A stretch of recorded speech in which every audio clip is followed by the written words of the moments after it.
Bonjour à tous. Aujourd'hui je vous présente l'ouverture d'un colis Vinted. C'est une Game Gear que j'ai achetée. Elle est HS. On va voir le problème. Donc généralement j'aime vraiment beaucoup acheter des consoles Game Gear et les restaurer. Alors, je ne me rappelle plus ce que j'avais pris exactement. Je crois que j'ai payé une trentaine d'euros pour ce colis. Donc ici il y a déjà un cache. C'est l'officiel. Parce qu'il y a les caches copies d'AliExpress ou autres. Alors elle est bien emballée.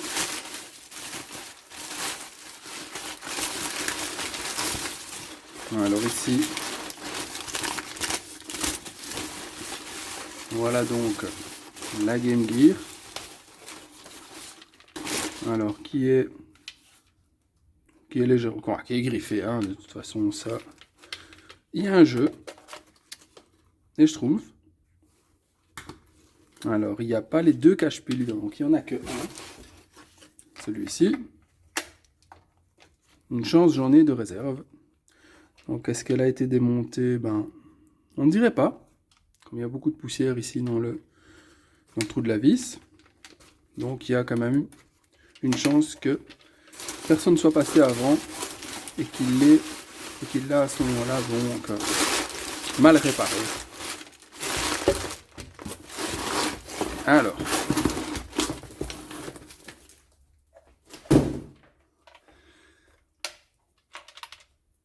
on va essayer.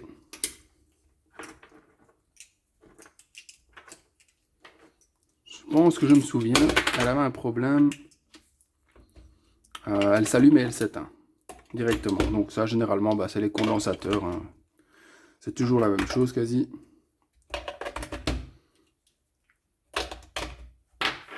Alors, on l'allume.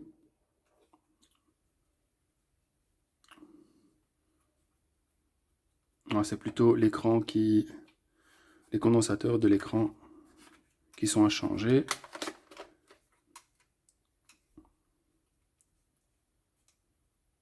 On voit légèrement le Sega, il n'y a plus de luminosité, donc c'est les condensateurs qu'il faut changer. Bon, c'est pas très difficile à faire. J'ai déjà fait une vidéo dédiée à ça, sur une autre console. C'est vraiment une console qui est agréable à réparer. C'est vraiment du rétro. C'est toujours la même chose, quasi la réparation. Il ne faut pas trop chercher.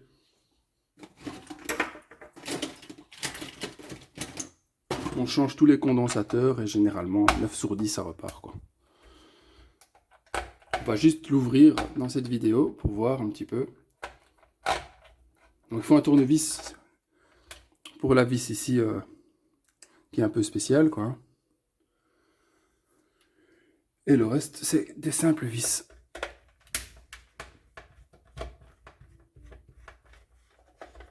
Alors il y en a une ici.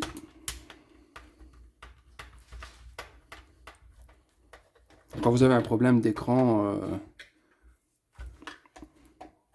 vous pouvez aussi carrément remplacer via un LCD aussi. Sur AliExpress, ils sont à plus ou moins 50 euros. Vous pouvez prendre des marques plus connues, mais ceux d'AliExpress fonctionnent très très bien. Et ils sont vraiment pas difficiles à changer non plus.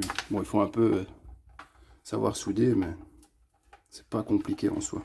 C'est des belles soudures, c'est des gros points, donc on peut y aller facilement. Alors, quand il y avait une vis qui venait pas, donc elle était déjà partie. Ah, il en manque. Il y en a encore une ici. J'arrive pas à l'atteindre. Voilà. Donc si quelqu'un a déjà passé avant pour essayer de changer les condensateurs, bon, évitez de l'acheter. Hein. Il faut vraiment repartir sur une console à zéro. Voilà. Elle est vraiment très facile à ouvrir. On enlève les câbles qui sont reliés au son. Et alors la lime qui est ici. Voilà. Là, c'est la partie avec la carte son et l'alimentation. Et alors ici, on a donc les fameux condensateurs à changer. Donc là, on voit même que celui-ci, il a bougé. Personne n'est passé avant, ça c'est parfait. Donc généralement, on change les condensateurs et c'est reparti. Donc il y en a ici et ici. On les change. Tout ça, évidemment. Et alors, on essaye.